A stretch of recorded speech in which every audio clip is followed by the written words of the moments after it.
Hvernig virka greiðslur í eignakeðjum? Greiðslur í eignakeðjum geta oft verið gífurlega flóknar vegna þess að þetta eru oft margar eignir í einni keðju, kannski 4 til 6 eignir. Það eru, segjum bara 6 eignir, 6 fasteignasalar og 10 til 15 lánastofnanir sem allar þurfa að tala saman.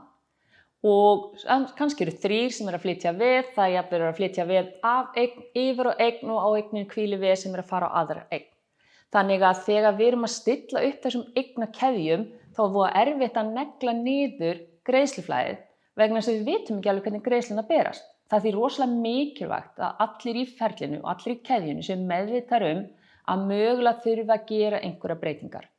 Oft vill fólk setja lánin við afhendingu, það gengur einfaldlega ekki upp vegna þess að ef að seljandi 2 fær lánin við afhendingu þá er hann að afhenda eignina sína eftir að hann fær sína eign afhenta. Þannig að segjum þessu 6 eignir í keðjunni og allir þurfi 10 daga til að fá afhent, þá eru komin 60 dagar frá því að sá sem er lengst í keðjunni er búinn að afhenda en hann er ekki búinn að fá neina greiðslur.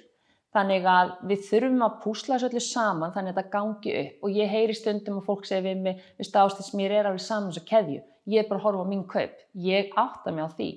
Hins vegar, ef að seljandinn sem þú á eignin sem þið langar að kaupa fær ekki greiðslu sem ganga upp fyrir hann, þá getur hann ekki keypt og þar af leiðandi getur hann ekki heldur selt þér.